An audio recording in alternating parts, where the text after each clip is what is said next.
Dan bersingkat waktu, kita mulai session kelima dari kelas live online persiapan ujian sertifikasi internasional PMP. Dari session 1 sampai session 4 kita sudah membahas berbagai macam topik. Session 1 kita membahas mengenai project management fundamental. Session kedua kita membahas mengenai project life cycle.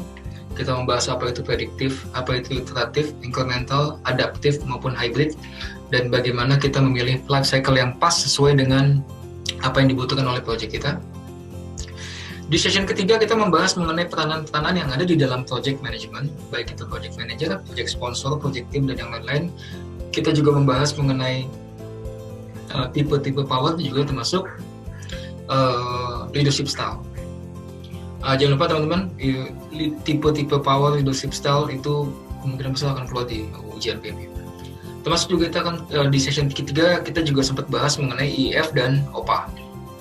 Session keempat, 2 hari yang lalu kita sudah membahas mengenai project integration management. Bagaimana integration itu adalah suatu aspek dari 10 knowledge area yang ada, aspek yang paling penting, di mana ini adalah satu-satunya aspek yang tidak bisa didelegasikan atau ditransfer oleh project manager. Harus dikerjakan langsung atau harus menjadi attention langsung dari project manager, tidak bisa didelegasikan. Di session kelima ini, kita akan membahas mengenai project scope management atau scope. Scope adalah bab kelima di dalam buku PMBOK. Scope management adalah bab kelima, dan tepat juga kita kali ini adalah session kelima. Kita membahas mengenai scope management. Ini perkenalan slide tentang diri saya. Lanjut, agenda kita sama seperti kemarin, singkat agendanya 2 agenda aja. Kita akan membahas tentang key konsep atau konsep-konsep dasar mengenai project scope management. Lalu kita akan membahas mengenai proses-proses yang ada di dalam project scope management. Oke. Di dalam project scope management, di mana scope adalah salah satu aspek yang harus diperhatikan dan merupakan aspek yang penting di dalam project management, karena scope itu membahas mengenai apa sih yang kita akan bangun, apa sih yang akan kita hasilkan, apa sih yang akan kita deliver di dalam project ini. Scope talks about what. Jadi yang dibahas di dalam scope management adalah apa. Kalau teman-teman lihat basic question itu kan ada what, how, when, why, how. Kan ada 5 ya. What, when, how, what, when, why, when, what, when, where, why, how. Nah, project scope management itu membahas mengenai what, apanya dulu, apa sih yang mau dibangun. Nah, di sini ada project scope, ada product scope. Kita sempat bahas di session kedua mengenai perbedaan antara project management dengan product management. Nah, di sini kita akan lihat apa bedanya project scope dengan product scope. Product scope adalah fitur ataupun karakteristik dari produk, service, ataupun results, ataupun output yang akan kita hasilkan oleh si project. Kalau projectnya ini mau bangun software, fitur-fitur softwarenya, karakteristik softwarenya, requirement softwarenya itu adalah bagian dari product scope. Oke. Nah, sedangkan project scope, definisi project scope adalah apa saja yang harus kita kerjakan, apa saja yang harus kita deliver supaya produk scope-nya itu terdeliver dengan baik. Oke, jadi product scope akan menentukan project scope. Begitu juga bisa jadi kebalikannya juga sama. Product scope sendiri pun juga akan terimpact dengan pada saat kita mendefinisikan lebih lanjut project scope, bisa jadi nanti akan mempengaruhi product scope-nya. So, makanya panahnya 2 arah. Oke. Nah, kembali ke kita ngomongin antara prediktif dengan adaptif, antara pendekatan waterfall dengan agile. Dalam konteks scope management,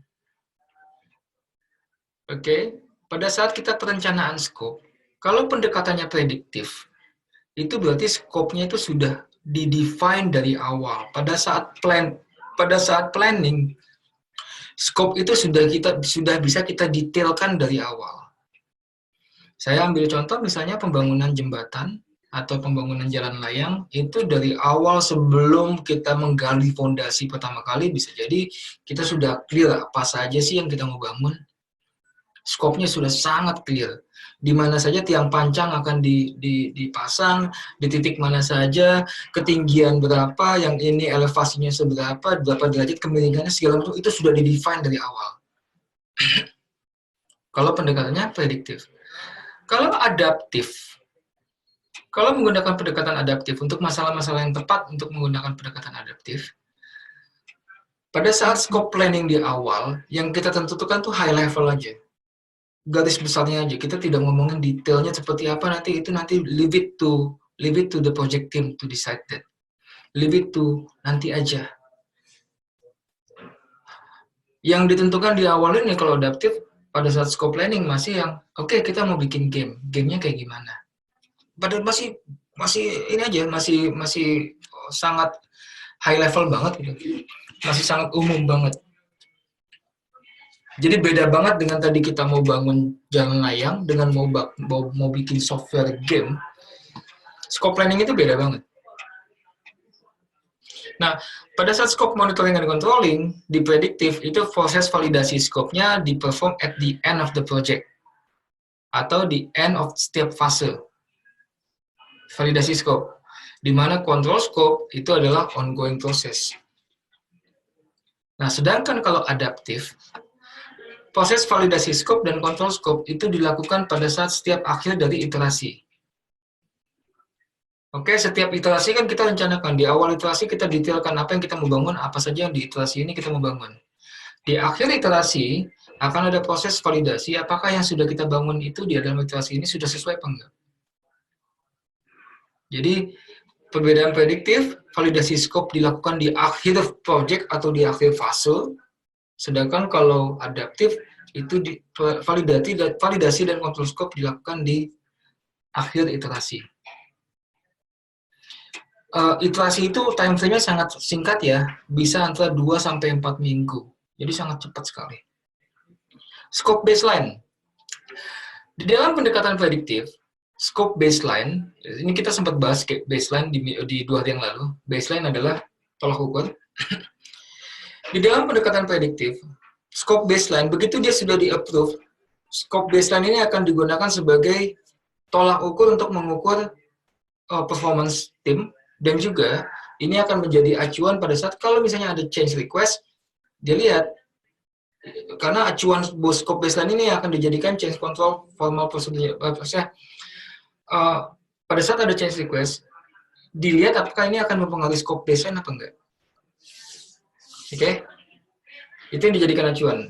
Nah, sedangkan di pendekatan adaptif, tidak ada scope baseline. Yang ada adalah product backlog. Karena di pendekatan adaptif, scope itu tidak dikunci. Sedangkan pendekatan prediktif, scope dikunci. Ya, perbedaan mendasar banget antara prediktif dengan adaptif adalah memang di scope-nya, di sisi scope. Di pendekatan adaptif kita nggak bisa kunci scope.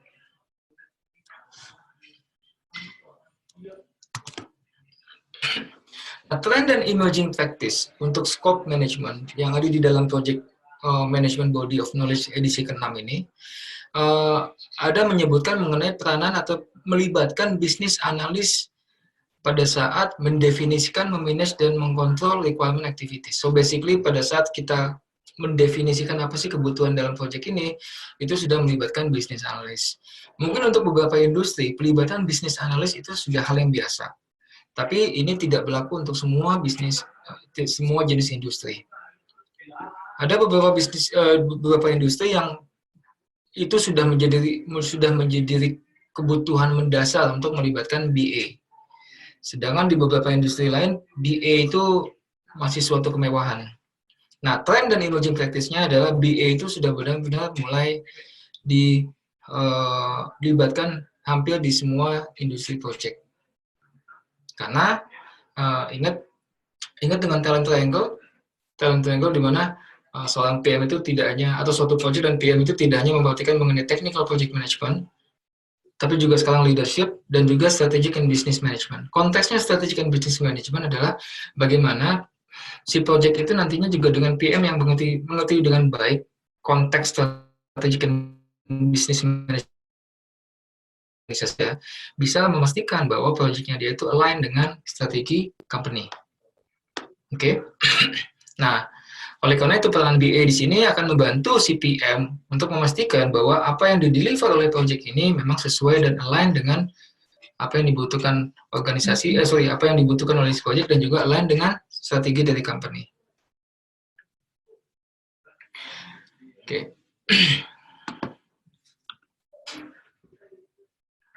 Tailoring consideration untuk project scope management, ini kembali saya ingatkan, tailoring consideration ini maksudnya adalah semua proses-proses yang ada di dalam project management body of knowledge, buku PMBOK versi ke-6 ini. Ya, ini ada berapa total semua prosesnya? Ada total berapa proses yang ada di dalam buku PMBOK 9 PMBOK 6 ini? Ada 49. Ya, ya Pak Fauzi, 49, betul. Nah, 49 ini semuanya bisa di-custom.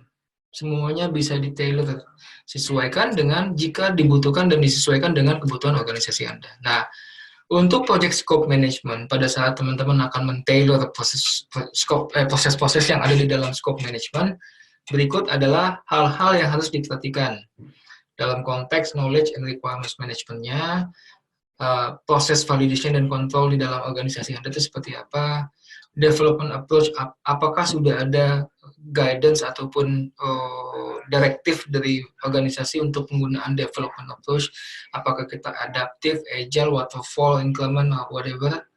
Lalu kemudian juga stability of requirements. Kalau requirement juga stabil dari awal, gini, kalau scope dan requirement itu sudah bisa didefine dari awal, bisa diidentifikasi dan dikunci di awal dan stabil, tidak ada perubahan. Kalaupun ada perubahan pasti masih sedikit-sedikit aja. Lebih baik menggunakan pendekatan prediktif. Lebih mudah, prediktif itu lebih mudah, lebih gampang, lebih namun jika memang requirements-nya dan scope-nya itu sudah stabil.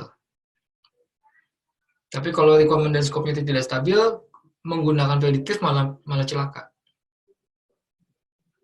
Oke, nah aspek terakhir yang harus diperhatikan pada saat kita mau tailor proses yang ada di dalam scope management adalah sisi governance dari organisasi Anda. Nah, consideration for agile and adaptive environments di dalam konteks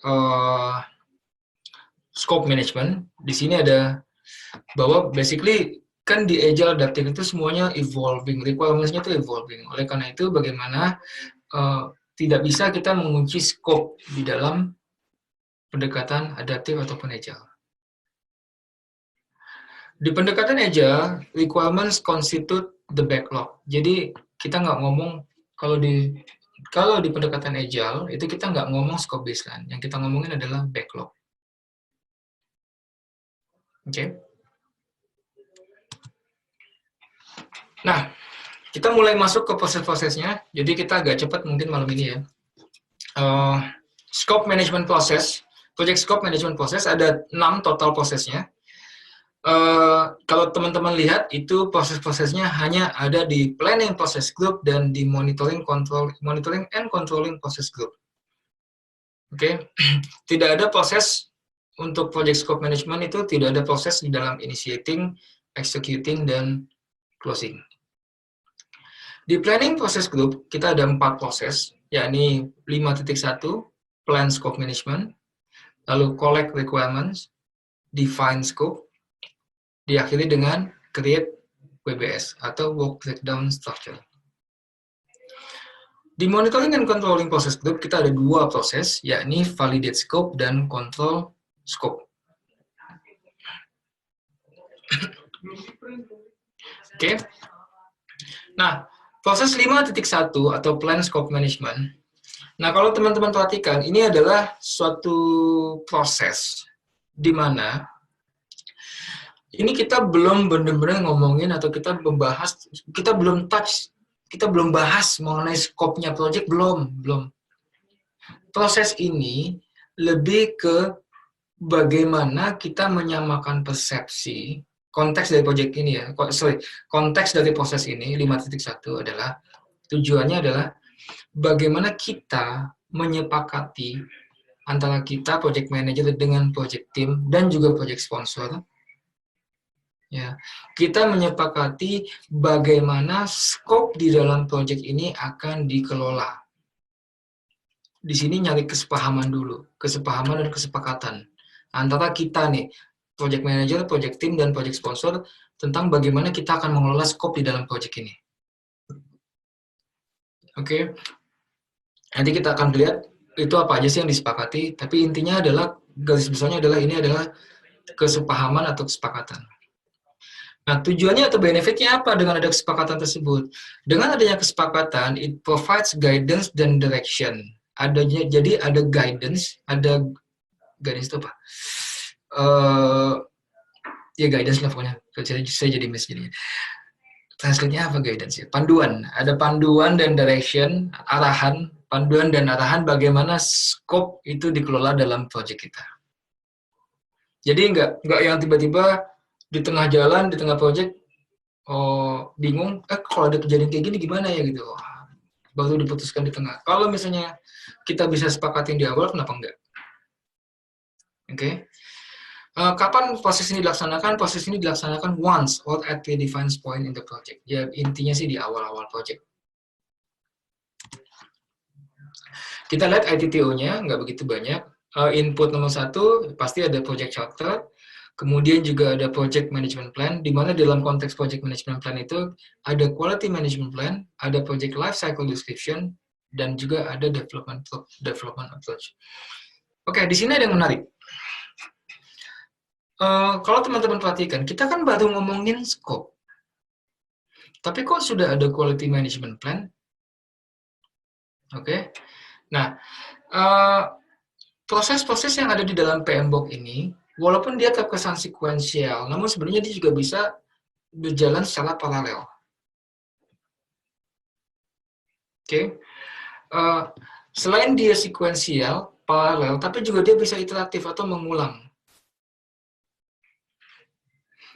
Nah, konteks di sini kenapa ada quality management plan? Bisa saja, oke, proses plan scope management ini kita ulang, kita lagi di tengah project, terus kita ulang nih plan scope manajemennya. Ulangnya dalam konteks apa? Ayo kita ngumpul lagi, kita coba sepakati lagi ulang deh, ini gimana sih kita mengelola scope dalam project ini. Nah, kalau di saat itu sudah ada quality management plan, ya itu menjadi input. Oke?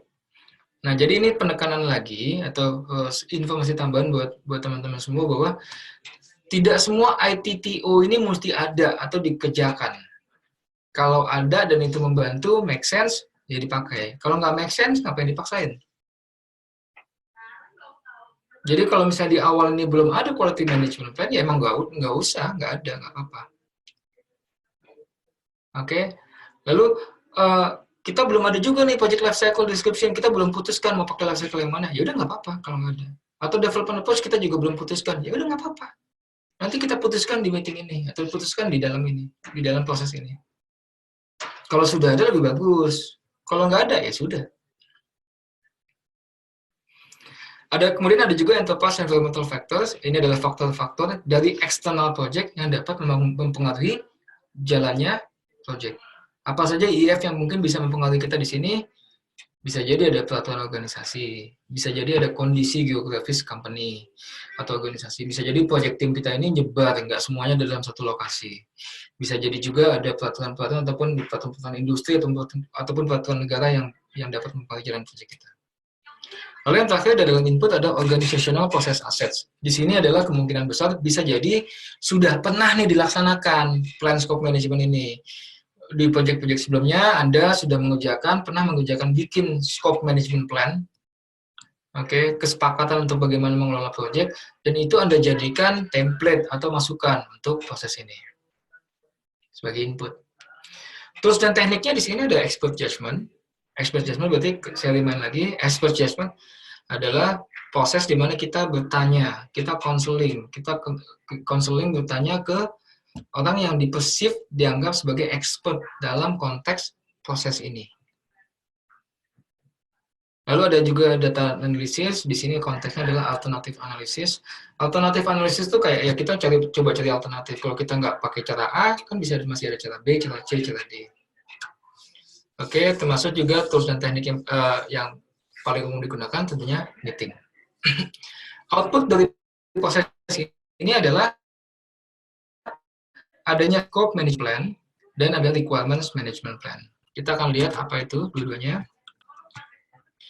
Scope management plan adalah how the project scope will be defined, validated, and controlled. Sedangkan requirements management plan adalah how requirements will be analyzed, documented, and managed. Nah, apa aja sih yang bisa ada? Scope management plan dan requirement management plan can be formal or informal. Bisa sangat general atau bisa sangat detail based on the needs of the project, tergantung dari kebutuhan projectnya. Kalau projectnya mungkin tidak terlalu kompleks, dari di sisi nilainya juga tidak terlalu besar, tentunya bisa jadi Anda tidak, scope management plan-nya bisa cuma begini doang. Ntar kita pakai aja ya. Cuman ngobrol doang, cuman hasil ngobrol, habis itu didokumentasikan. Bisa sangat sederhana itu, atau mungkin bisa sambil merokok kali, atau sambil makan mungkin. Bisa sangat sesederhana itu, plan scope management, prosesnya ya. Atau bisa sangat kompleks, di mana bisa jadi ada kayak joint planning session di hotel atau di suatu tempat di mana dikumpulkan semua project timnya nginep 1 hari 2 hari untuk bikin ini doang. Kenapa? Bisa jadi nilai projectnya sangat masif, sehingga semuanya berhati-hati. Atau selain sangat masif, bisa jadi juga nilai critical urgensinya, atau mungkin ada menyangkut nyawa, bisa jadi kan. Proses selanjutnya, setelah kita sudah punya kesepakatan, oke, kita dengan project team kita, dengan project sponsor kita udah satu bahasa nih, oke. Begini caranya nanti kita akan kelola project scope di dalam project kita. Selanjutnya, kita mulai proses selanjutnya adalah collect requirements. Proses collect requirements ini adalah proses di mana kita menentukan, mendokumentasikan, dan mengelola kebutuhan stakeholder, dan requirements mengelola kebutuhan dan requirement dari stakeholder untuk memenuhi project objektif. Di sini berarti intinya proses ini kita collect requirements, kita kumpulin tuh requirement-nya apa sih sebenarnya.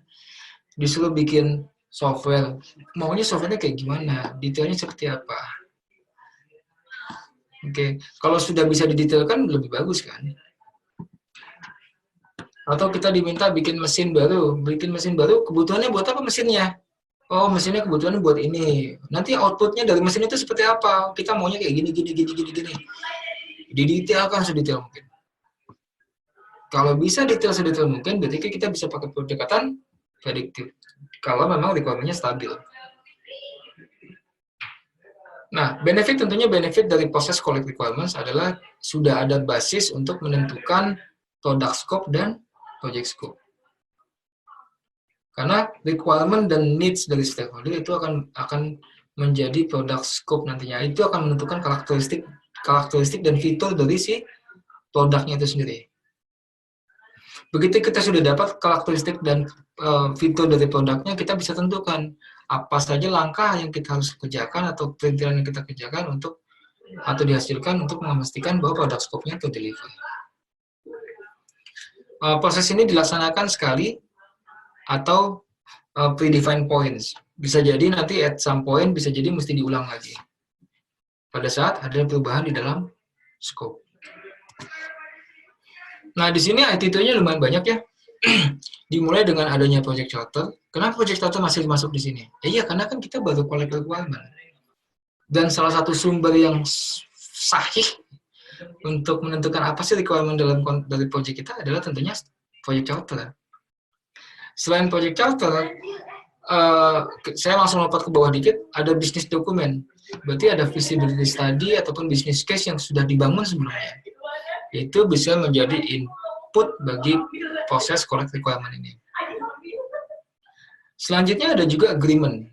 Agreement bisa jadi berarti kan kalau misalnya project ini adalah project bisnis dalam konteks project yang kita kerjakan untuk klien, berarti kan ada agreement antara si klien dengan organisasi kita. Nah, itu juga akan menjadi input yang sangat berharga untuk collect requirements. Nah, saya ambil contoh gini. Kalau buat teman-teman yang sudah biasa ngerjakan project buat klien, biasanya kan dari klien itu ada muncul RKS atau muncul KAK, RKS, KAK, TOR, apalagi statement of work, ya. Nah, itu kan dokumen-dokumen itu kan itu berisikan detail apa sih yang mereka butuhkan, requirements-nya ada di situ.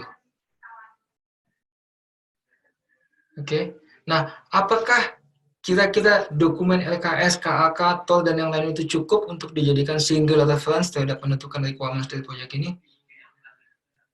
Idealnya iya, namun keseringannya atau most likely-nya enggak. Karena besar kemungkinan masih ada hal-hal yang belum tercantum di dalam RKS atau TOR atau SOW atau KAK itu. Masih ada yang belum tercantum atau masih ada yang miss, mereka ada klien itu misidentified atau misdefine. Oleh karena itu, walaupun kita sudah megang RKS, KAK, kita harus balik lagi ke klien. Kita harus balik lagi ke klien, kita validate sama-sama atau kita confirm sama-sama. Benar nggak? Anda butuhnya ini. Kesepahaman kita sama nggak terhadap requirement ini? Bisa jadi kita pahamnya A, bisa jadi klien mintanya B. Nah, itu tentunya kita harus sama-sama memastikan bahwa we're on the same page, pemahaman kita sama.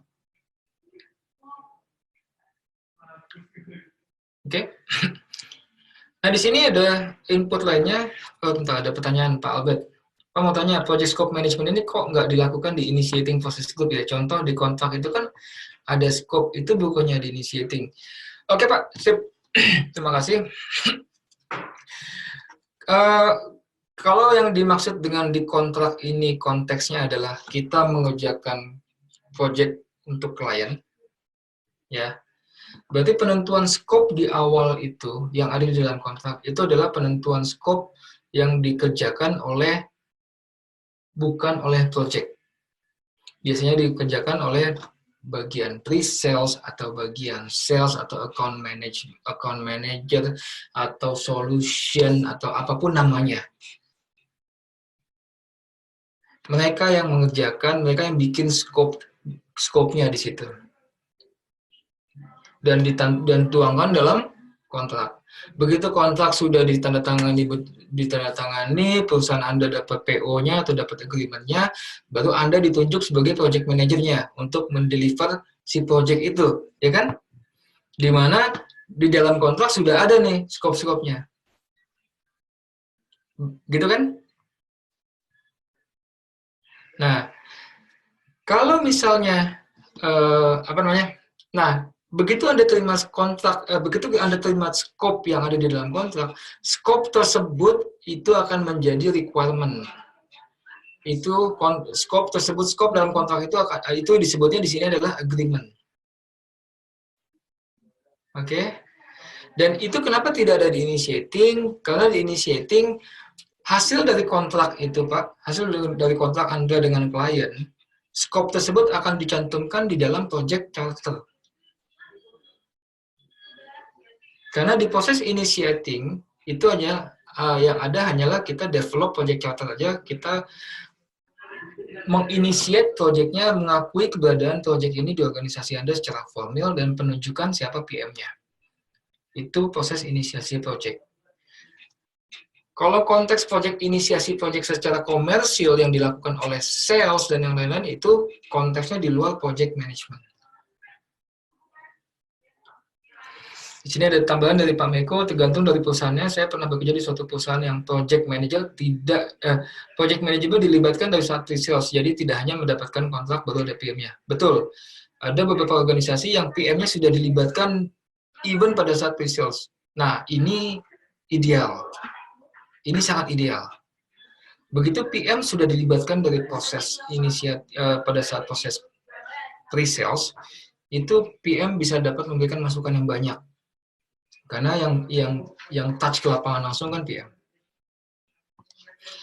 Dari Pak Fauzi, requirements dibatasi oleh SOW nggak Pak? Soalnya di beberapa organisasi, SOW dipakai untuk basis harga saat proses procurement ketika proyek itu menggunakan vendor. Kalau requirement berbeda dengan kalau requirement beda dari SOW bisa merugikan pihak. Betul Bapak. Jadi SOW ataupun RKS ataupun KAK memang itu dijadikan acuan, dijadikan batasan, constraint, benar. Secara komersial itu dijadikan batasan. Betul. Namun di proses ini, di collect requirements ini, ya, ini kalau makanya ini ada dua konteks project ya, biar teman-teman juga bisa dia nggak kebingungan. Saya nyebutnya biar gampang. Kalau kita projectnya adalah project untuk klien, itu project bisnis. Lalu satu lagi adalah internal project. Nah sekarang saya ngomongin project bisnis dulu. Kalau konteksnya ini adalah project bisnis, kita sudah dapatkan SOW dari klien. Oke, cool. Nah, di proses collect requirement ini, kita memastikan dengan klien, betul nggak SOW-nya seperti ini? Kalimat-kalimat yang tercantum, technical specification yang tercantum di dalam SOW, kita sebagai project manager, kita memvalidasi, kita mengkonfirmasi ke klien. Benar kan yang ada minta yang ini? Oke. Kalau ternyata pada saat proses konfirmasi itu ternyata ada hal yang tidak sama, ternyata beda pemahaman, oke, dan itu ternyata beda pemahaman itu menyebabkan bisa jadi proyeknya ini bengkak, karena bisa jadi pemahamannya sangat beda, proyek ini bisa jadi oh kalau begitu ini bisa berubah nih angka ininya gitu kan, angka mendesnya bisa berubah atau angka barang yang dibeli bisa jadi harus beda. Oke, itu kan tentunya menjadi hal yang nggak begitu bagus ya, karena bisa jadi proyeknya bisa jadi cancel malah, bisa jadi ya.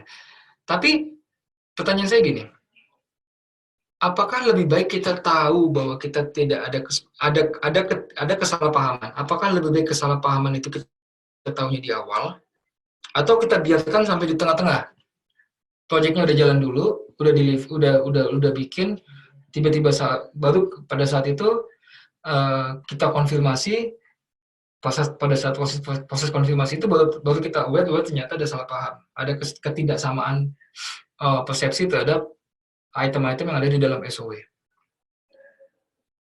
Nah, kalau sudah seperti itu, kira-kira kerugiannya lebih besar nggak atau komplikasi masalahnya jadi lebih besar nggak?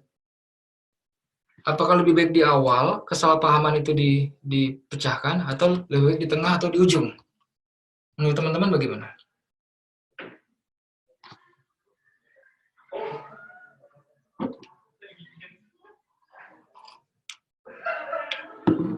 Ya, betul Pak Fauzi. Jadi kalau ada kesalahpahaman, walaupun kita udah dapat SOW ini, udah dapat SOW dari klien, tapi kita konfirmasi lagi, terus ternyata ketemu, wah nggak gini maksud saya waktu itu, kalimatnya salah ini Anda mengertinya, gitu kan. Makanya kontraknya kok saya juga bingung, klien ngomong gitu, saya juga bingung kok di kontraknya bisa lebih murah ya gitu. Sedangkan kompetitor Anda nggak segini murah gitu. Bisa jadi. Nah, mendingan di awal sehingga kalau memang ada pemecahan dalam, berarti mesti ada negosiasi komersil lagi, lebih baik di awal daripada di tengah. Organisasi Anda sudah keluar kos, sudah beli barang, sudah keluar mendes segala macam, terus ternyata yang di deliver itu nggak sesuai dengan yang klien mau, klien komplain, aja mereka nggak mau membayar sama sekali bahkan. Oke. Nah, Pak Fauzi nambah. Tapi di beberapa situasi, contoh bikin website pakai klien, responsifnya hanya di Chrome, padahal browser ada banyak. Mac belum ke cover. Kalau bisnis user nggak begitu paham, mereka kan punya barang kayak apa. Mending iteratif ya Pak berarti. Kalau yang seperti itu Pak, betul Pak, pakai iteratif. Kalau software, pokoknya Kalau barang yang software ataupun website, aplikasi yang kayak ya udah lebih make sense pakai iteratif ataupun adaptif. Bikin usaha pakai vendor, ya betul. Lebih baik pakai pendekatan iteratif, betul Pak.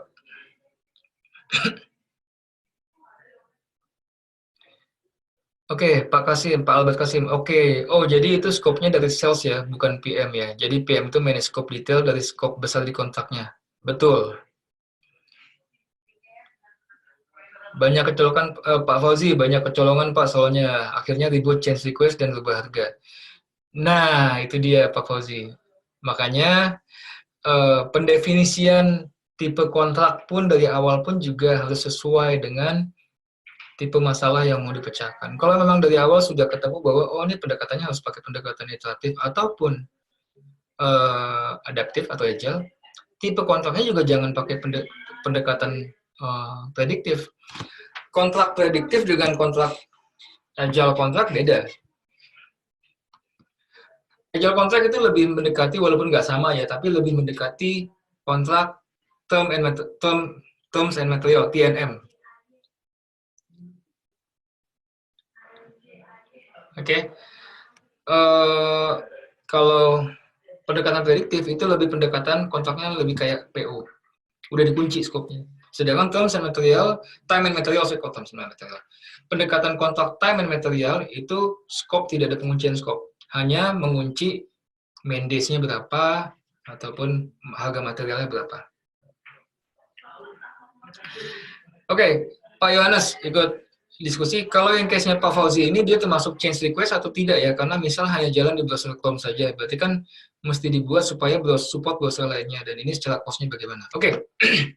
Kalau seperti ini, kalau menurut saya kalau hanya konteksnya browser, ini idealnya sudah di-define dari awal sebagai salah satu requirement bahwa si web application ini atau si web page ini atau si website ini it can be accessed through all popular web browser. Bahkan di-define aja harus bisa diakses dari browser Chrome, Safari, dan Firefox misalnya. Ataupun include aja sekalian internet ini Microsoft Edge yang baru ya. Jadi menurut saya sih kalau masalah aspek akses browser ini itu idealnya Pak dari awal itu sudah di-define. Itu menjadi requirement yang basic banget soalnya untuk web ya.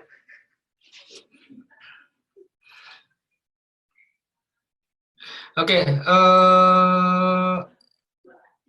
kalau case maaf itu belum bahas pertanyaan Pak Yohanes tadi. Berarti kan mesti dibuat supaya support browser lainnya, ini secara cost-nya bagaimana ya? Nah, ini dia. Kalau dia kontraknya dari awal adalah pendekatan prediktif dan hal mengenai support browser ini tidak disepakati dari awal, vendor nggak salah-salah amat. Vendor nggak salah-salah amat. Tapi kalau sudah disepakati di awal ini harus bisa diakses dari support dari berbagai macam browser, vendor tidak deliver ya berarti salahnya vendor. Tapi kalau ternyata tidak di-define di awal oleh si klien, ya ini salahnya klien. Jadi kalau ada penambahan cost ya ini risikonya klien. Oke? Nah, makanya pentingnya di sini collect requirement. Termasuk juga kalau ini internal project. Kalau internal project, kalau requirement-nya tidak digali dan tidak didefinisikan cukup detail di awal, mau itu gini deh, mau itu pendekatan adaptif atau iteratif ataupun prediktif, kalau memang ada hal-hal yang bisa didefinisikan dari awal, kenapa enggak? Oke? Anda mau bikin website, mau pakai Agile, silakan gitu. Tapi kalau dari awal Anda sudah bisa tentukan, tapi nanti websitenya bisa diakses dari Safari, Firefox, Chrome, dan Edge ya, ya udah dari awal. Betul, Pak Fauzi, bisa salah klien karena mereka mengasumsi kalau browser compatibility adalah hal yang lumrah. Oke. Di dalam project management atau pengelolaan project, ya bahkan sebenarnya bukan ke dalam project aja deh, bahkan dalam konteks bisnis keseluruhan. Ya, ada istilah loh. istilahnya adalah assumption is the mother of all evil. Lucu-lucunya begitu ya istilahnya. Assumption is the mother of all evil. Kalau kita base our decision on assumption, only on assumption, ya prepare for the worst aja. Kalau si klien sudah mengasumsikan bahwa ya namanya browser compatibility kan adalah hal yang lumrah, ya itu assumption-nya dia kan. Si klien tidak pernah nanya ke vendor, ini nanti bisa diakses dari mana aja gitu. Karena si kliennya terlalu pede, assuming bahwa si vendornya itu pasti bisa deliver ke semuanya.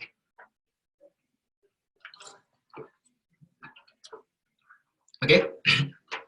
So, jadi basically collect requirement ini sangat penting banget. Nah, metodenya gimana metodenya? Metodenya banyak banget. Dari brainstorming, interview, focus group, questionnaire dan survey, benchmarking. So that's quite a lot yang bisa digunakan metode untuk data gathering. Lalu setelah di gathering, datanya kita analisis, dokumen analisis. Lalu kemudian ada decision making, kita bisa voting, ataupun juga multi criteria decision analysis. Ini multi criteria decision analysis ini lumayan kompleks sebenarnya. Ya sebenarnya kalau misalnya dibikin mudah juga gampang. Misalnya, kita taruhkan beberapa faktor untuk penentuan keputusan, kita ambil beberapa faktor, habis itu dari masing-masing faktor itu kita punya bobot, selesai. Bisa sangat sederhana itu, bisa sangat lebih kompleks lagi. Lalu ada juga tools data presentation atau visualisasi datanya, bisa kita gunakan affinity diagram ataupun mind mapping. Nah, selain itu, skills kita dalam interpersonal dan team skills itu akan juga sangat membantu dalam konteks nominal group teknik kita bisa pakai, observation and conversation, dan juga kemampuan kita sebagai fasilitator. Nah, termasuk yang juga bisa kita gunakan adalah prototyping. Jadi sebelum kita benar-benar bikin yang ininya, kita prototyping dulu. Dari prototyping itu kita akan bisa lihat, bisa akan muncul requirement baru nantinya. Nah, output dari proses ini adalah adanya requirement documentation dan requirement traceability matrix. Kita lihat apa ini. Requirement documentation adalah suatu dokumen yang mendeskripsikan bagaimana setiap requirement itu sesuai dan meet the business needs for the project. Ini bisa ada komponen-komponen ini, tapi bisa juga ada penambahan-penambahan yang lain. Penambahan yang lain. Jadi requirement itu bisa datang dari business requirement, bisa dari stakeholder requirement, bisa datang dari solution requirement, bisa datang dari project requirement, bisa datang dari transisinya, kebutuhan terhadap transisi, bisa datang dari quality requirements. Nah, masih ada nih, bisa saja ada requirements assumption, lalu juga ada dependency dan constraint dari yang lain.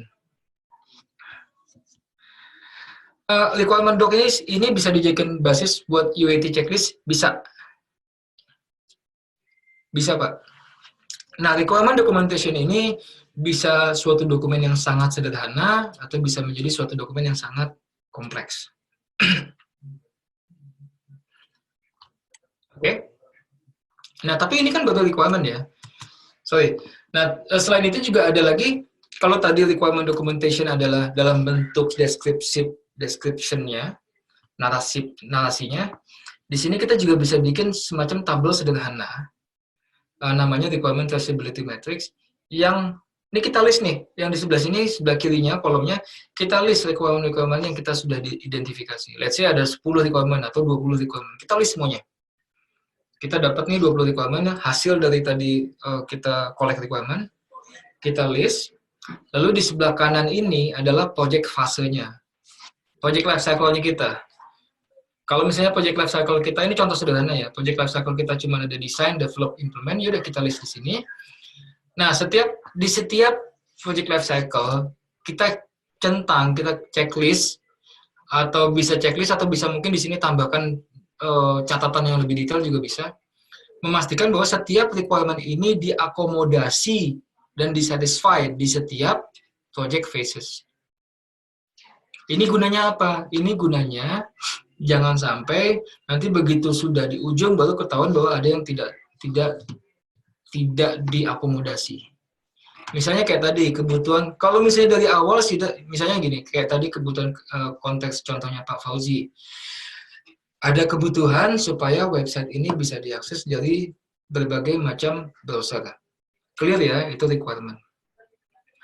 Di proses desain, oke, kita checklist nih. Kita tanya ke developer kita pada saat mereka mau pindah dari proses desain ke develop, kan kayak ada mungkin ada meeting ya. Ini sudah bisa diakses belum dari ini? Dari misalnya dari si yakin nggak sudah bisa diakses dari berbagai macam browser? Nanti mungkin jawaban mereka, oh sudah Pak, ini karena nanti dari sini CSS-nya ininya sudah kita pakai, kan mungkin kalau salah ada CSS yang hanya bisa di-translate atau dibaca oleh Internet Edge, ada lagi CSS yang JS juga sama kan gitu. Lalu proses develop juga sama, develop kita cek lagi, beneran nggak bisa diakses dari multi browser. Nanti pada saat implement atau UAT kita cek lagi, bener nggak itu udah bisa multi browser. Nah, jadi kalau misalnya ada yang tidak accommodate di fase, kita bisa identify lebih cepat. Kalau ternyata ada salah satu requirement misalnya let's say kita mau salah satu requirement dari website itu mau menampilkan secara Ajax, secara ini pakai dynamic Ajax ya.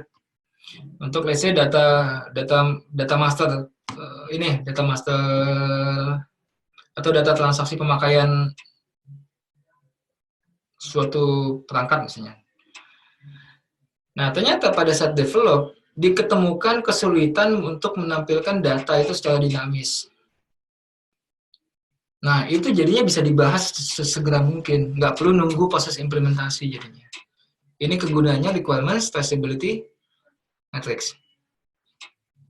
Jadi nggak perlu nunggu sampai UAT pun, kalau ada masalah bisa ketahuan langsung jadinya. Oke? Nah, kira-kira dengan adanya tool sederhana ini akan memperbaiki komunikasi di dalam project nggak?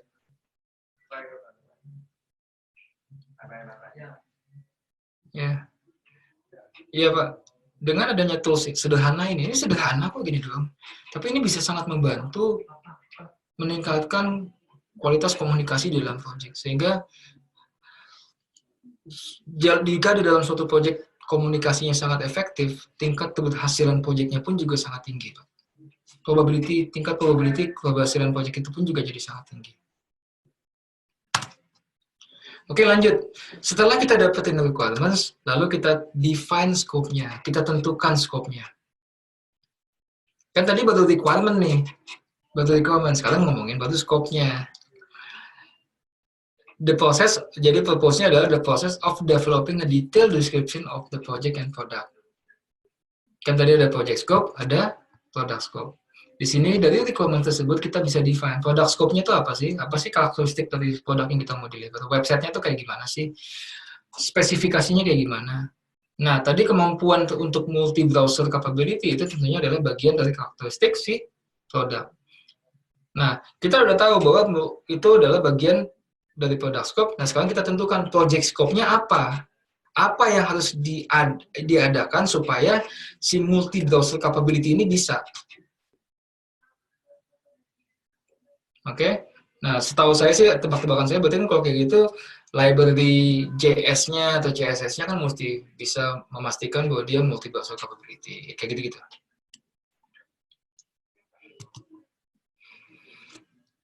Input di sini tentunya yang paling berharga selain project charter, tentunya juga ada requirement. Requirement itu adanya di mana? Requirement documentations itu adalah bagian dari project documents. Oke. Nah, outputnya di sini tools yang dipakai ada data analysis, ada alternative analysis ya, ada multi-criteria decision analysis juga. Kita juga menggunakan facilitation, product analysis, kita menganalisa Berdasarkan dari requirements tadi, kita dapat karakteristik dan spesifikasi untuk produk, kita analisa kemudian juga, sehingga muncul nanti adalah namanya satu dokumen, namanya Project Scope Statement. Oke, ini adalah output utama dari proses ini. Dari proses define scope, output utamanya adalah Project Scope Statement. Project Scope Statement itu isinya apa? Scope Statement atau Project Scope Statement adalah deskripsi dari project scope, major deliverables, assumption, dan constraint, yang dimana komponennya bisa mencakup product scope description, project deliverables, acceptance criteria. Nah, yang jarang mungkin bisa saya sangat jarang temukan adalah project exclusion. Oke. Product scope description. Jadi gini, untuk teman-teman, saya sebelum lanjut, untuk teman-teman yang berada dalam posisi sebagai user, Anda sebagai klien, project scope statement ini bisa jadi adalah RKS atau SOW yang Anda akan kasih ke vendor. Oke.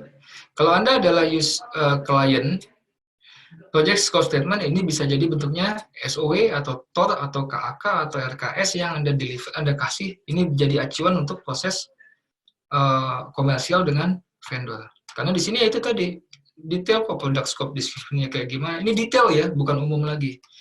Project deliverables-nya kayak gimana. Pada saat kita ngomongin product scope description berarti detail. Website-nya, kalau ini website-nya mesti kayak gimana. Karakteristiknya kayak gimana, fiturnya kayak gimana, mesti bisa ngapain aja. Nah, dalam konteks project-nya sendiri, deliverables-nya apa aja? Tentunya selain website-nya, mungkin habis itu kita juga minta bagian dari project ini adalah adanya manual. Atau ada bagian dari project ini juga adalah adanya training dan knowledge transfer. Lalu ada final report. Oke, jangan lupa itu adalah bagian dari project deliverables.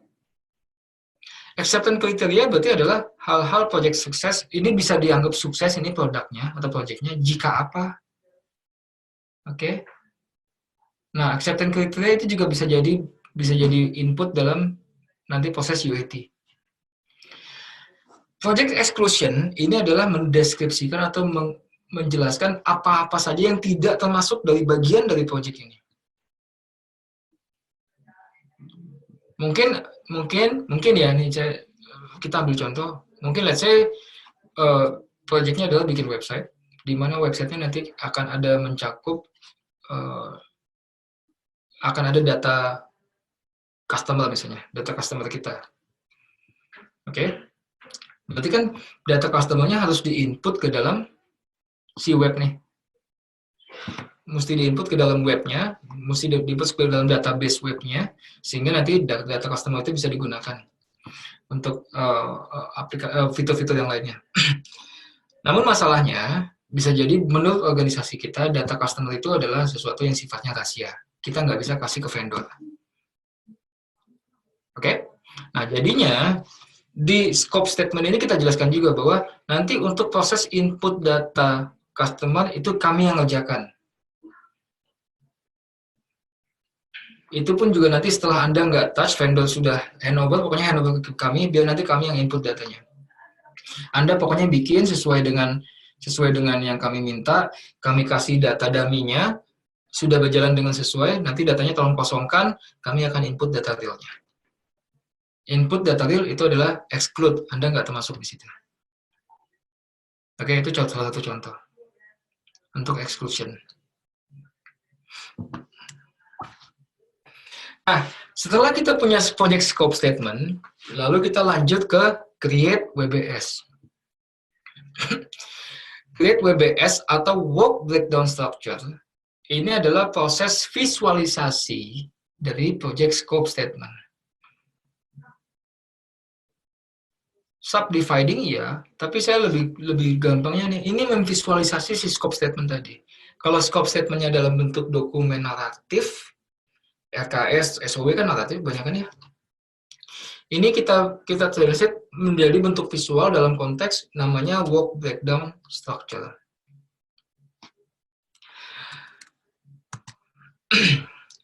Sehingga input dalam proses create WBS ini, input utamanya adalah tentunya ada project scope statement. Termasuk juga ada requirements documentation. Tools-nya yang paling penting di sini dan kemungkinan akan keluar, teman-teman tolong diingat, ini namanya decomposition. Decomposition adalah proses pada saat kita mendekompos suatu deliverable besar, kita dekompos menjadi yang kecil-kecil. Anda mau dibikin rumah, tapi rumah lagi itu kan berumah, nanti kita breakdown lagi yang dimaksud dengan rumah itu apa? Oh, ada 4 kamar, ada ini, ada ini. Pak Wisnu, interupsi Pak, silakan Pak. Angga sempat lihat sekilas output proses 52, 53 boleh sama gitu ya, tidak redundant ya. Oke. Maksud gimana? Sempat lihat sekilas output proses dari 52 dan 53 boleh sama gitu ya, tidak redundant. Oke, kita lihat. 53 outputnya adalah project scope statement, lalu juga project document updates, di mana ada assumption log, requirements documentation, requirements traceability matrix, dan stakeholder register. Oke. Mungkin yang Bapak maksud dengan redundant tadi yang ini ya, ada requirements documentation dan juga ada requirement traceability matrix. Di sini maksudnya adalah, kan dokumen updates Pak, bisa jadi pada saat kita mendefinisikan scope lebih detail, kan sebelumnya kita sudah dapat requirements documentation dan sudah ada requirement traceability matrix di proses 5.2. Sekarang kita mengerjakan 5.3, di mana kita lebih mendefine scope lebih detail lagi. Besar kemungkinan atau memungkinkan nggak sih pada saat itu kita ketemu lagi nih requirement yang baru yang kita belum kepikiran sebelumnya? Bisa kan? Ketemu nih requirement baru karena kita tadi kan mendefinisikan mana yang product scope, mana yang project scope di 5.3 ini. Iya ya, kok requirement yang satu itu ketinggalan? Tambahin deh. Nah, proses nambahinnya itu disebut project document updates, Pak. Kita mengupdate si ini yang bisa diupdate nih, ada assumption log, kita bisa update, requirement documentation bisa kita update, requirements traceability matrix bisa kita update, termasuk stakeholder register pun juga kita bisa update, akibat kita melaksanakan proses define scope ini. Begitu Pak Wisnu. Jadi bukannya redundant, tapi sebenarnya bisa diupdate. Oke, sip Pak Wisnu. Kita maju lagi. Balik ke WBS ya. Tadi decomposition. Nah, outputnya adanya scope baseline. Nanti kita akan bahas, saya akan singgung apa aja sih yang dimaksud dengan scope baseline itu. Ingat, di dalam project management body of knowledge, hanya ada 3 scope. Satunya adalah scope baseline. Duanya lagi apa kira-kira? Teman-teman masih ada yang ingat? Hanya ada 3 scope, hanya ada 3 baseline di dalam PMBOK edisi 6. Satunya itu scope baseline. Duanya lagi apa aja? Ada yang bisa bantu?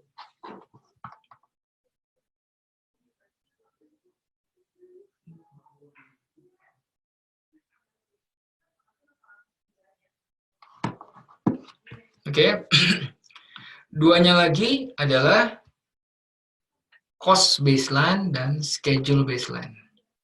Jadi ada scope baseline, schedule baseline, cost baseline. Itu adalah 3 baseline yang ada di dalam PMBOK ini. Nah, sekarang kita masuk ke WBS-nya. So, WBS by definition adalah hierarchical decomposition of the total scope of work required to accomplish the project objective and create required deliverables. Bla bla bla bla bla.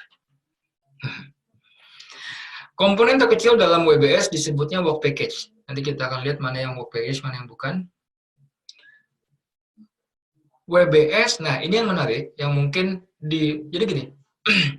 Penggunaan WBS ini sudah cukup umum sebenarnya, namun ada beberapa kesalahpahaman atau kesalahan umum yang sering terjadi pada saat menggunakan WBS. Salah satu kesalahan yang paling umum menurut saya adalah WBS itu pada teman-teman banyak yang bikin WBS, mereka bikinnya task oriented. Sedangkan menurut PMBOK, WBS itu harus deliverable oriented. Oke, deliverable oriented. Kenapa bukan task oriented? Karena kita masih di scope management. Kita masih ngomongin apa apa yang kita mau bikin, bukan bagaimana dan bukan kapan. Kita belum ngomongin bagaimananya. Kita masih mau ngomongin, kita masih di sini masih berkutat ngomongin apanya. Apa sih yang kita mau bikin? Bagaimana, kapan, di mana itu nanti. Bukan sekarang. Ini masih apa? Masih ngomongin what. Oke? Karena scope itu ngomongin apa. Dan yang keempat adalah WBS needs to follow 100% rule. Ini kayak gimana sih 100% rule? Nanti kita akan lihat. WBS menurut PMBOK itu ada dua macam. Contohnya, yang satu adalah by deliverables atau by major deliverables, di mana komponen paling atas, level satunya, saya ganti ini dulu, screen pointernya.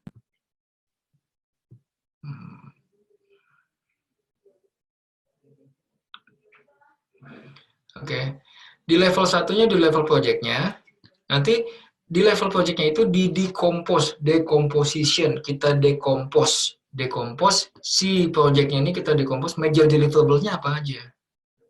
Di sini ada 3 major deliverables, 11, 12, 13. Nah, yang dimaksud tadi kan teman-teman ingat ada 100% rule ya. Maksudnya adalah si project ini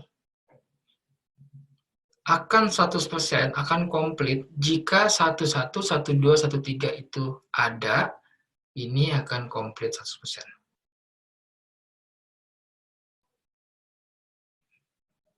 Nah, biasanya saya menjelaskan decomposition adalah dengan kita menggunakan pertanyaan begini. Supaya project ini ada dan bekerja dengan baik, apa saja sih yang harus ada?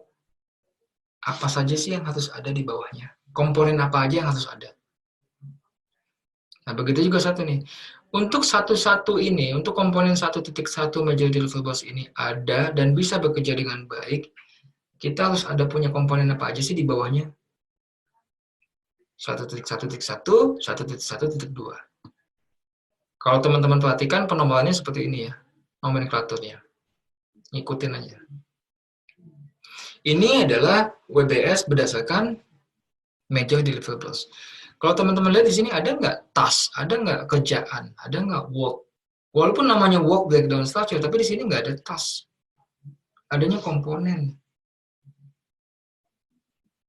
Adanya deliverables. Apa, bukan bagaimana dan kapan.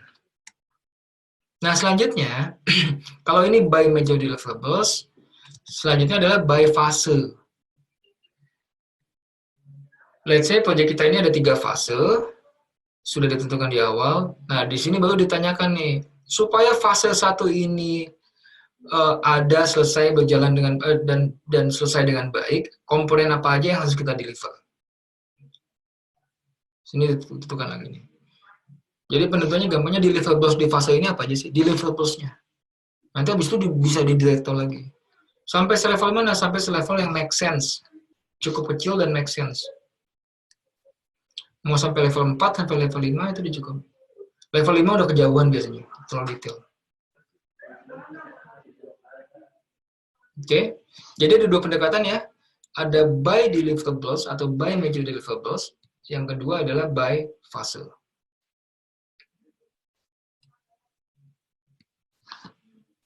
Nah, sekarang kita coba lihat contoh contoh WBS. Di sini level satunya adalah bike. Ceritanya kita mau bangun sepeda. Oke, ini level 1. Nah, sekarang pertanyaan adalah supaya sepeda ini, proyek sepeda ini ada dan bekerja dengan baik, sepedanya ini nanti bisa dipakai, harus ada apa aja sih? Itu pertanyaannya. Supaya sepeda ini ada dan bisa bekerja dengan baik, bisa digunakan dengan baik, harus ada komponen apa aja? Masuklah level 2 makanya. Di sini muncul, oh ternyata kita harus ada frame-nya, ada frame set, kita harus ada crankset. Oh ini bukan crankset, crankset maksudnya. Maaf, kayaknya ada yang kan. Oke. Oh, maaf.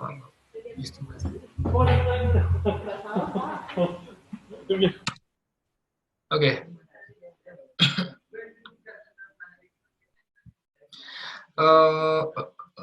Saya ganti dulu. Oke, sip.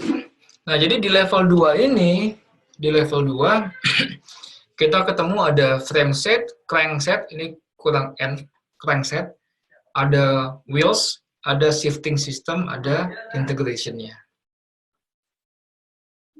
Ya, jadi sepeda ini ada kalau udah ada total frame-nya, udah ada crank-nya, crank itu kayak pedalnya, sama total set-nya. Wheels-nya ada rodanya, sama ada shifting system-nya, giginya, atau group set-nya namanya. Lalu ada proses integrasinya. Oke, nah itu baru level 2. Nah, yang ini kita masih bisa breakdown lagi nggak sih? Jadi pertanyaan gitu. Ini si frame set ini masih bisa kita breakdown lagi nggak sih? Si crank set ini juga masih kita bisa decompose lagi nggak sih? Oh, ternyata bisa. Oh, kalau bisa gimana jadinya? Jadi gini. Ternyata untuk frame set itu ada frame, ada handlebar, ada fork, ada seat. Itu jadi frame set ini bisa disebut lengkap 100% jika ada 4 ini. Crankset juga bisa dianggap lengkap kalau ada 4 ini. Sedangkan wheels itu bisa disebut lengkap kalau ada 131 sampai 135. Shifting system itu akan lengkap kalau ada 141, front shift mechanism ataupun front derailleur. FD 142 atau RD, ada kabelnya, lalu ada mekanisme lever untuk ganti giginya. Lalu juga kalau ada integration-nya sendiri juga ada kita punya konsep, kita membangun sepeda, konsepnya kayak gimana sih? Terus desainnya seperti apa sepedanya dengan frame seperti ini? Lalu proses assembly-nya atau proses kita dari sini bukan pekerjaan juga, assembly ini adalah konteksnya output, assembly sebagai output. Lalu juga testing di sini pun juga testing ini bukan sebagai task, testing ini sebagai output, sebagai deliverable. Oke? Jadi bukan yang di sini assembly testing ini bukan task, ini konteksnya adalah sebagai si outputnya, sebagai deliverable, sebagai bagian dari deliverables. Ini contohnya WBS. Nah, WBS itu bisa digambarkan dalam berbagai macam jenis visualisasi. Yang paling umum tentunya ada graphical view yang paling sebelah kanan tadi, atau dalam bentuk tabular view, bentuk tabel, atau bentuk outline.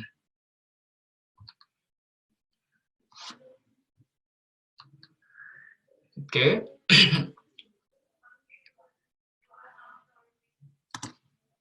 Nah, WBS ini bisa ditemani atau bisa ada dokumen pendampingnya disebut WBS Dictionary. Kalau teman-teman lihat dari awalnya dulu, nama project paling atas, work package ID-nya atau nomor work package-nya. Jadi yang disebut work package di sini yang mana? Saya mundur sedikit lagi. Di mana di sini yang disebut work package? Di sini level 3 ini adalah work package-nya, karena dia adalah komponen paling kecil di cabangnya. Oke? Apakah frame set-nya ini bisa disebut 1.1 bisa disebut sebagai work package? Nggak bisa, karena di bawahnya masih ada komponen WBS lagi. Kalau di bawahnya udah nggak ada, itu bisa disebut sebagai work package. Nah, di sini lihat penomorannya. Nah, penomoran ini yang kita gunakan untuk menggambarkan work package ID-nya, namanya work package-nya apa. Baru di sini kita tempatkan description. Kan kalau tadi kita nggak bisa tuh taruh description, kan bentuknya cuma visualisasi kayak gitu, nggak bisa kita taruh banyak-banyak informasi kan. Nah, di dokumen pendampingnya nih kita bisa taruh. Nah, di bawah-bawahnya ini informasi-informasi tambahan lainnya yang mungkin kalau sekarang belum ada, ya sudah nggak usah ada semuanya. Misalnya acceptance kriterianya seperti apa, estimated cost-nya kalau sudah ada oke, kalau nggak ada ya belum, nggak apa-apa. Berangkat dari situ, output dari proses create WBS ini, output utamanya adalah scope baseline. Di mana komponen-komponen dari scope baseline adalah si project scope statement tadi, jadi proses sebelumnya ya, yang define scope kan outputnya project scope statement, itu juga akan menjadi bagian dari scope baseline. Jadi konteksnya gini, project scope statement, jadi yang dimaksud dengan komponen-komponen scope baseline ada apa aja? Ada scope dalam bentuk definisi deskriptif, dalam bentuk project scope statement, ada scope yang digambarkan, divisualisasikan sebagai WBS, ada WBS Dictionary yang merupakan dokumen pendampingnya WBS, ada work package, yakni komponen-komponen terkecil di dalam di dalam WBS, ada lagi planning package. Planning package akan kita bahas nanti di sesi selanjutnya. So basically gini, planning package adalah bisa jadi item atau beberapa hal yang kita tidak bisa dekompos, kita tidak bisa detailkan saat ini dikarenakan informasinya belum cukup. Bisa jadi kita baru bisa mendekompos atau mendetailkan WBS-nya lebih lanjut pada saat project sudah mulai sekian persen. Begitu project sudah mulai, informasi sudah mulai masuk, itu bisa menentukan kita scope-nya bisa lebih didetailkan lagi. Jadi kita tidak perlu menunggu WBS selesai untuk memulai project, nggak perlu. Tidak ada keharusan WBS harus selesai dulu semuanya, finalisasi dulu semuanya, baru project bisa dimulai. Tidak ada keharusan itu dari PMBOK. Kalaupun ada organisasi yang mengharuskan project mereka bisa mulai kalau ada WBS-nya, itu adalah pilihan dari organisasi tersebut. Apakah salah? Nggak juga. Nggak juga, itu pilihan aja.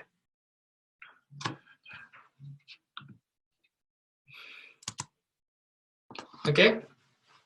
Nah, sekarang kita masuk ke monitoring and controlling process group. Ini adalah proses group kedua di dalam project scope management processes. Ada dua proses di sini, validate scope dan control scope. 5.5 atau validate scope adalah proses di mana kita formally accept the process of formalizing acceptance of the completed project deliverables. Bahasa singkatnya ini apa? Ini UAT. UAT itu di sini 5.5. User acceptance test atau proses scope validation itu adanya di 5.5. Pertanyaan saya, apakah UAT hanya dilakukan sekali? Enggak, bisa berkali-kali. Makanya di sini when-nya ini adalah this process is performed periodically throughout the project as needed. Apalagi kalau pendekatannya iteratif ataupun incremental ya, itu bisa berkali-kali UAT-nya. Kalau pakai agile atau adaptive, setiap 2 minggu sekali UAT. Oke, inputnya di sini ada scope management plan, ya, requirements management plan. Jadi kan yang namanya kita validasi UAT kan berarti kan kita against antara hasil akhir atau si barangnya dengan apa? Dengan rencananya kan? Berarti kalau gitu mesti ada barangnya kan? Barangnya ini apa di sini? Oh, namanya verified deliverables. Kalau teman-teman ingat di session sebelumnya, verified deliverables adalah deliverables yang sudah dilakukan QC. Deliverables kan tadi dihasilkan oleh 4.3, Direct and Managed Project Work. Deliverable itu sebelum kita lempar ke UAT, tentunya kan kita mau inspect dulu dong internally.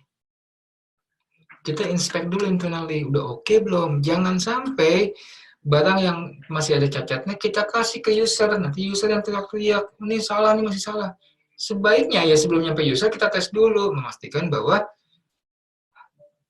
to making sure that the error atau flaw itu tidak sampai ke tangannya user. Jadi di sini berarti konteksnya deliverables-nya ada, sekarang plan-nya, mana yang plan-nya? Plan-nya di sini makanya ada requirements documentation. Makanya tadi Pak Fauzi benar Pak, requirement documentation bisa menjadi input dari proses validate scope atau UAT. Ada requirement traceability matrix, ya, masuk di sini. Jadi yang nanti akan jadi bagian input untuk ngetes nih deliverables beserta dengan si requirements-nya tadi. Proses yang dilaksanakan apa? Inspeksi. Tools yang digunakan, inspection. Kita inspect itu apa sih? Apa bedanya inspect dengan audit?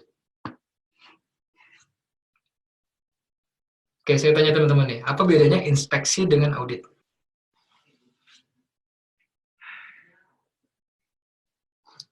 Quick quiz. What's the difference between inspection and audit?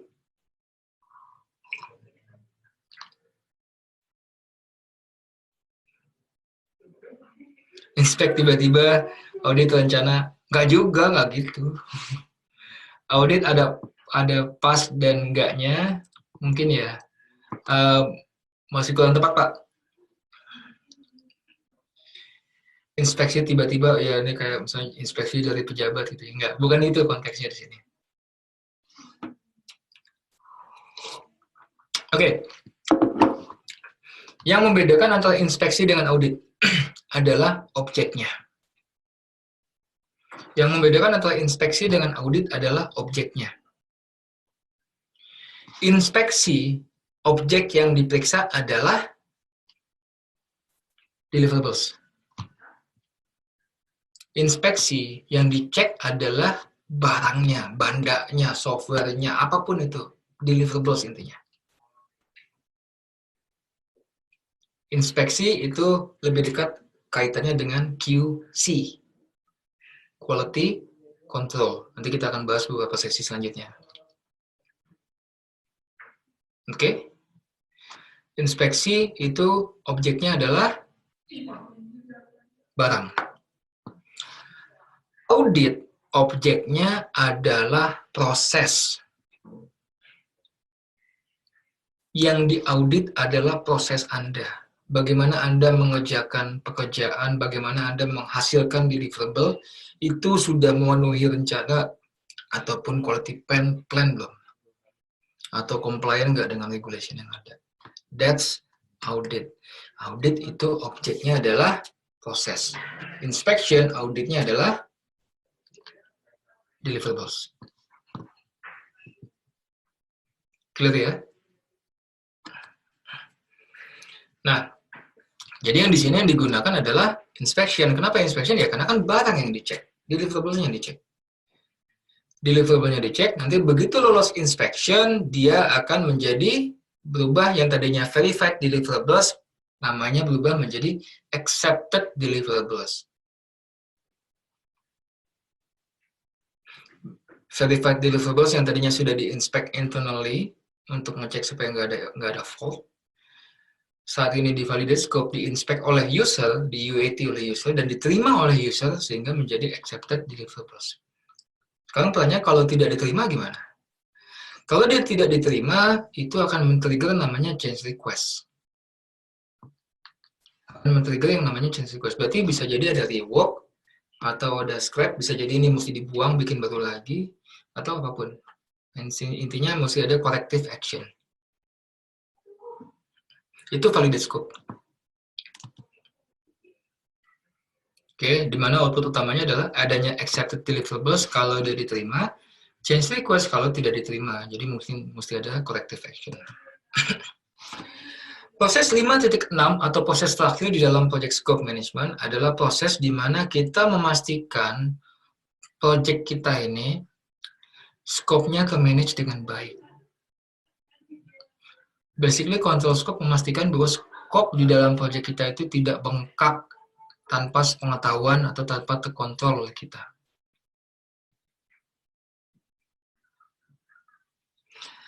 Ini kapan dilaksanakan? Proses ini dilaksanakan perform throughout the project, selama project ini berjalan. Di sini inputnya ada macam-macam, ada project management plan-nya, ada project documents-nya, ada work performance data. Again, yang namanya control dan monitoring itu berarti adalah meng-compare antara aktual dengan plan. Yang aktualnya yang mana di sini? Yang aktualnya adalah ini nih, work performance data ini aktualnya. Plan-nya mana? Plan-nya ini tadi ada project management plan dan project documents. Ini adalah bagian dari plan di-compare dengan aktual, which is work performance data. Di-compare menggunakan data analisis, which is di sini ada variance analysis dan trend analysis. Variance analysis berarti apa nih? Dilihat antara plan dengan aktual ada variansnya nggak, ada variasinya nggak. Di situ akan keluar, kalau oke-oke aja semuanya ya udah. nggak ada masalah apa-apa. Paling keluarnya work performance information, mentranslate, apa namanya, data work performance data yang bentuknya raw itu akan dilihat, oh ini masih over budget, oh jangan-jangan over budget atau behind schedule, atau itu berarti adalah WPI, ada information, karena WPD-nya sudah dianalisa. Namun kalau ternyata ada varian, ternyata ada disparitas, ternyata over budget, berarti apa nih? Berarti bisa jadi kita akan men-trigger change request. Change request-nya kenapa? Ini bisa macam-macam. Bisa jadi nanti ada dianalisa nih, hasil analisa bahwa ternyata ini over budget karena A, B, C, D. Berarti A, B, C, D-nya ini mesti dihadapi, dianalisa lagi. Yang itu might trigger anything, mesti diakses lagi makanya. Di dalam control scope ini ada dua hal yang kita perhatikan. Ada gold plating, ada scope creep. Oke, ini perhatikan baik-baik teman-teman semua, karena ini akan keluar di ujian. Nanti di quiz pun juga nanti ada pertanyaan-pertanyaan mengenai dua hal ini. Gold plating ini adalah kondisi di mana kita mengincorporate additional unnecessary feature yang nggak diminta, tidak di-define di scope, tapi kita tambah-tambahin aja.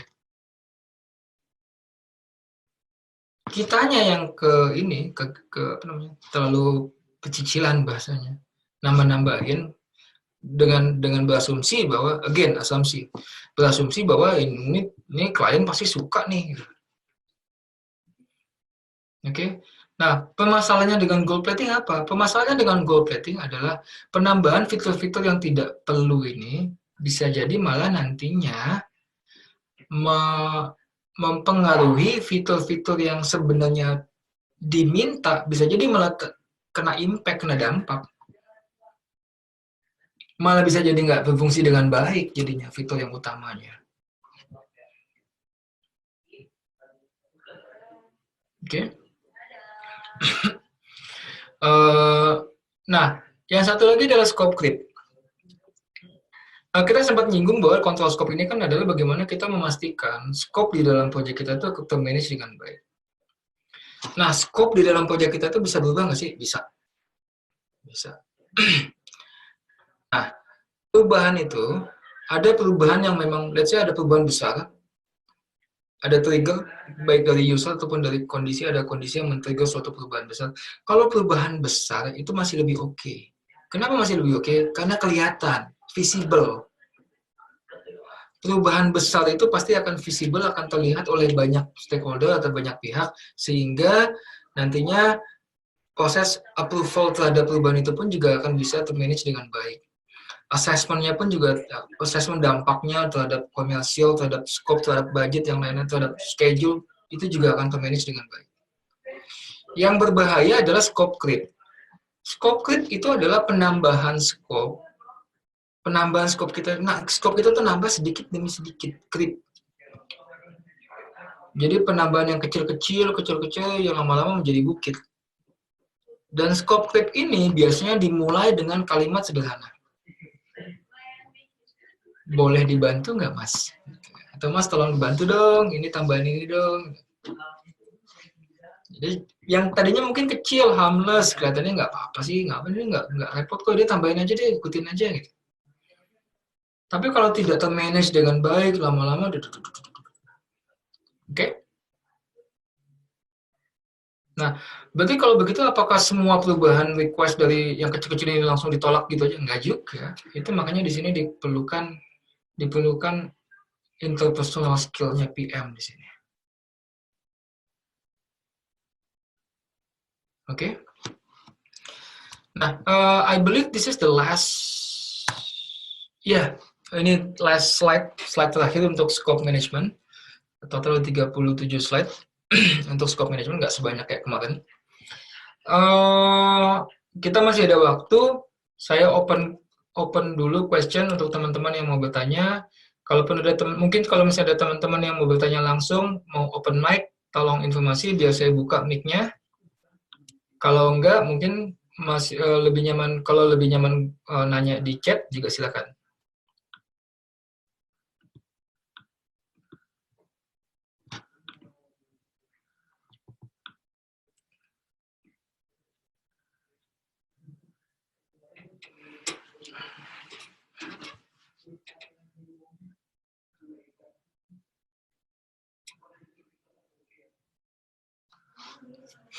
Untuk pertanyaannya silakan bebas. Ini saya buka seluas-luasnya, tidak hanya yang terkait dengan skop, mau yang topik-topik yang sudah kita bahas ataupun topik-topik yang belum kita bahas pun nggak apa-apa. Silakan. Oke, dari Bu Widianti, bisnis analis apa masih relevan jika sudah agile method? Iya dan enggak. Saya akan jawab secara normatif dulu, iya dan enggak. Karena gini, bisnis analis tentunya memiliki set of skills dan knowledge yang bisa lebih menghasilkan hasil analisa yang berbeda dengan yang dikerjakan dengan tim teknis IT-nya aja. Oke, karena bisa jadi kalau mengandalkan analisa dari tim IT doang, tim developer aja, bisa jadi nanti hasil analisanya tidak sesuai dengan kebutuhan requirement user. So, jadi jika sudah agile method, apakah masih bisnis analis masih diperlukan? Iya dan enggak. Jadi gini, karena di beberapa Scrum team, itu ada bisnis analisis masuk sebagai Scrum team. Bagian dari Scrum team. Bisa iya, bisa enggak, tergantung dari jenis produk ataupun organisasinya.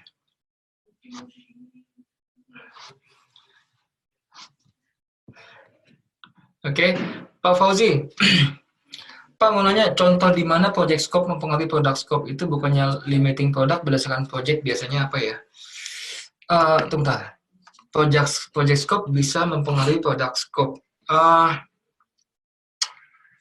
Bentar, saya ngebayangin dulu ya, ngayal dulu, lupa soalnya. Yang detail gini, itu bukannya limiting product berdasarkan project biasanya apa ya?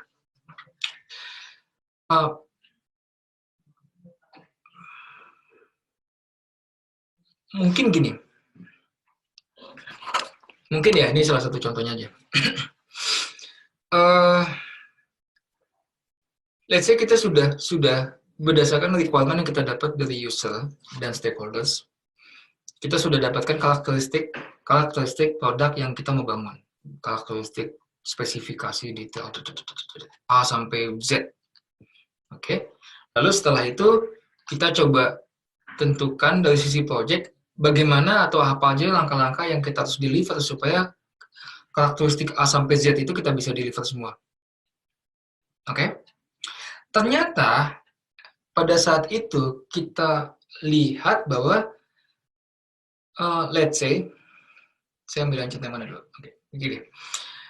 Untuk memenuhi A sampai Z itu ternyata membutuhkan biaya, kita ngomong biaya aja ya. Biaya karena ini jadinya sangat raksasa jadinya proyeknya dan akan melibatkan banyak engineer expert sehingga budgetnya menjadi sangat bengkak. Let's say 5 kali dari estimasi awal. Oke? Nah, kalau sudah begitu tentunya kita jadi mesti lebih realistis kan. Kalau sudah 5 kali itu udah nggak ini. Ternyata let's say setelah kita discuss dengan project sponsor, melihat requirement-nya, dia juga coba analisis requirement dari user dan stakeholder, ternyata dia juga agree dengan banyak kebutuhan ini, tapi juga dari sisi budget juga mesti make sense. Let's say project sponsor saat ini agree hanya untuk 2 kali estimasi budget awal. Kalau kita sudah dilimitasi, constraint dengan 2 kali estimasi budget awal, ya berarti karakteristik si produk yang kita mau deliver harus dikompres juga.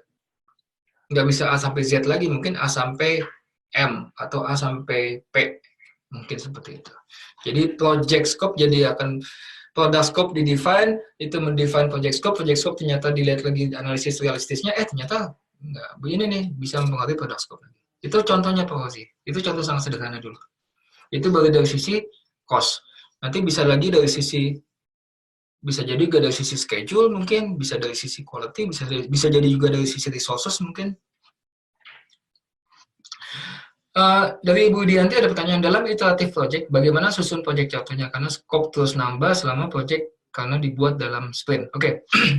Kalau begitu, project contohnya tentunya kan gini, kembali ke definisi awal, project charter adalah high level, is a document that contains high level information of the project. Kalau dari awal kita sudah tahu bahwa memang ini akan menggunakan pendekatan iteratif, ya kita tidak bisa kunci dari selesai, kita nggak bisa kunci budgetnya atau nggak bisa kunci scope-nya mungkin. So basically mungkin di dalam project charter-nya adalah hanya objektif dasarnya, objektif umumnya, oke, sukses kriterianya, harapan ini secara overall project schedule-nya seperti apa, harapan umumnya ya. Lalu siapa yang ditunjuk jadi sesederhana itu project charter-nya. Atau mungkin ada budget umum keseluruhannya, tapi juga yang budget mungkin juga tidak mengunci, hanya sekedar menjadi guidance. Oke, karena yang namanya project charter itu pun juga tidak ada template bakunya, tidak ada dasar, tidak ada untuk project charter mesti seperti ini, enggak. Pada dasarnya fungsi project charter ada dua, hanya satu kembali kita session sebelumnya ya, memformalisasi. Ini adalah dokumen maaf saya ulang. Fungsi project charter itu ada dua. Yang pertama adalah memformalisasi keberadaan suatu project. Secara formal, keberadaan project tersebut diakui. Fungsi kedua adalah penunjukan siapa project manager ataupun pihak-pihak yang terkait di dalam project tersebut. Itu dua fungsi umumnya project charter menurut saya.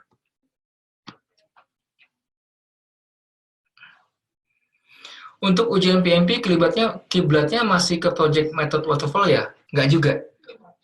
Mulai dari PMBOK 6 ini sudah mulai ada pertanyaan-pertanyaan mengenai Agile. Dan nanti di tanggal 15 Desember 2019 ini akan ada perubahan ECO atau perubahan Examination Content Outline. Ya, per tanggal 15 Desember ini ada perubahan Examination Content Outline di mana 50% dari pertanyaan di ujian PMP sudah akan bertanya perihal yang terkait dengan pendekatan agile ataupun hybrid. Jadi sudah mulai 50-50. Kalau sekarang mungkin masih dominan waterfall ya, walaupun sudah mulai ada pertanyaan tentang agile, walaupun masih sangat umum. Oke, tapi nanti tanggal 15 Desember itu akan 50-50. Bahan yang kita saat ini gunakan, ini adalah bahan untuk yang ujian saat ini. Jadi kalau teman-teman yang sudah punya buku, sudah punya materi, dan sudah ikut kelas ini, saran saya adalah segera ambil ujian sebelum tanggal 15 Desember. Karena materi-materi yang teman-teman miliki saat ini adalah untuk ECO saat ini, atau Examination Content Outline saat ini.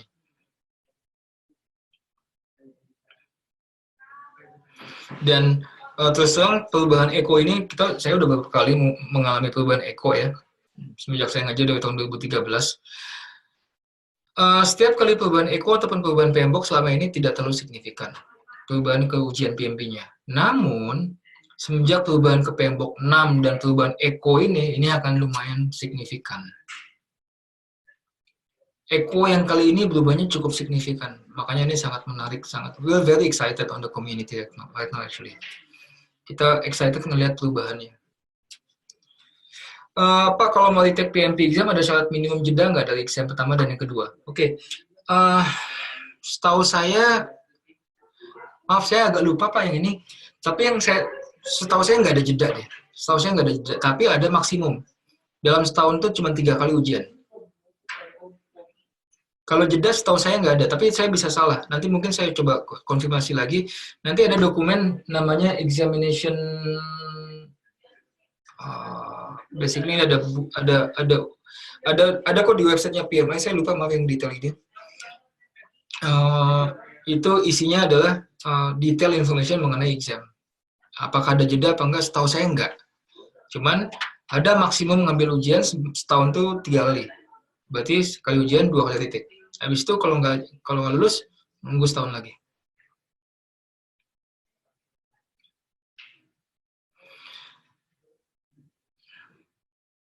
Oke, Pak Albert, plan scope management itu buat apa? Plan scope management, simpelnya Pak, itu untuk ada kesepahaman. Kita kesepakatan antara kita, PM ini sebagai PM, dengan project team, dengan project sponsor, ada sepakatan. Oke, untuk project kali ini kita pakai Agile ya, misalnya kayak gitu. Oke, Agile-nya kayak gimana? Oh, Agile kita pakai Scrum. Scrum-nya kayak gimana? Kayak itu plan scope management. Atau wah untuk project kali ini nanti kita pakai prediktif, nanti kita bikin WBS ya, WBS-nya kayak gini.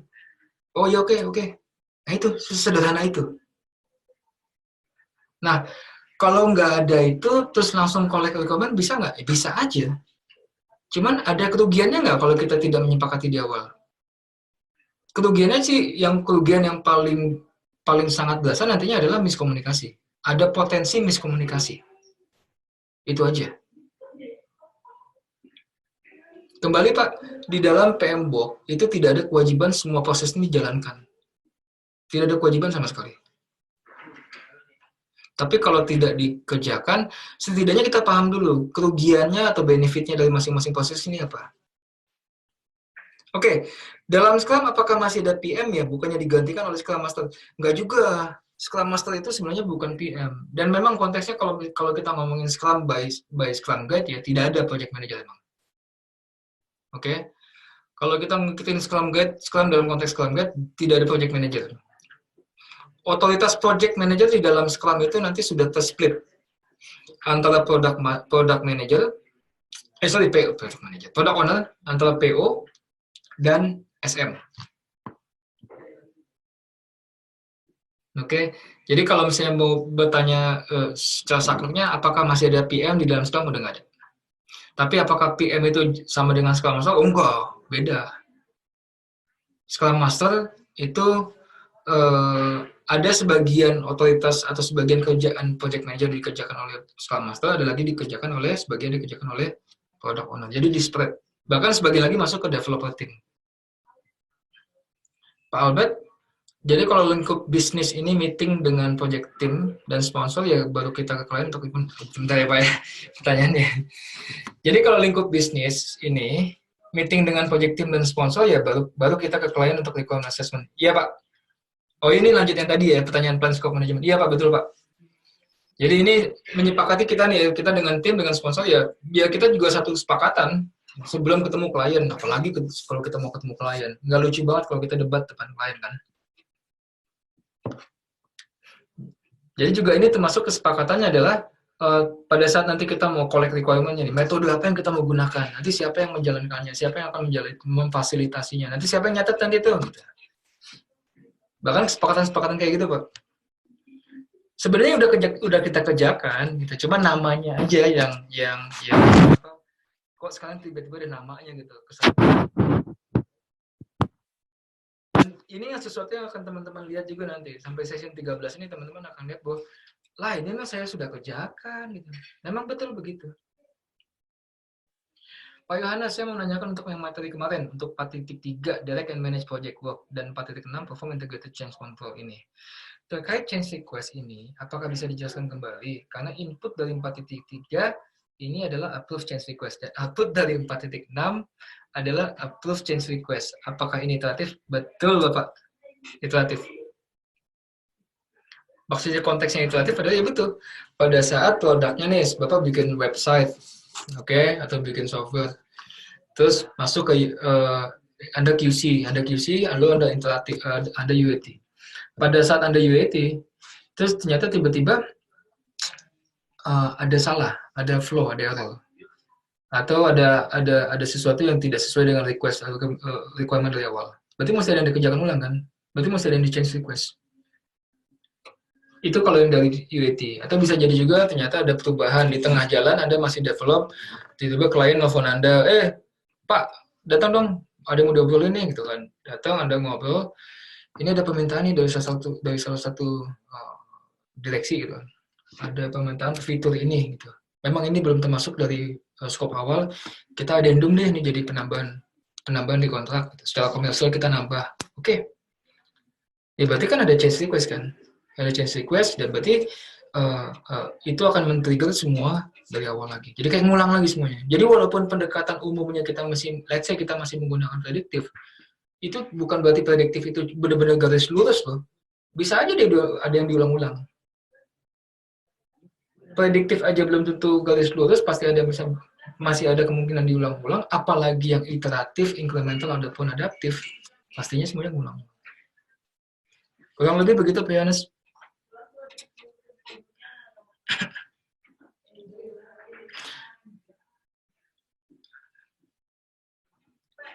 Ada lagi yang mau teman-teman tanyakan dulu?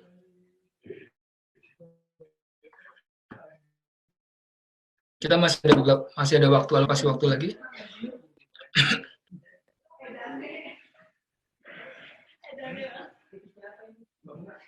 Oke.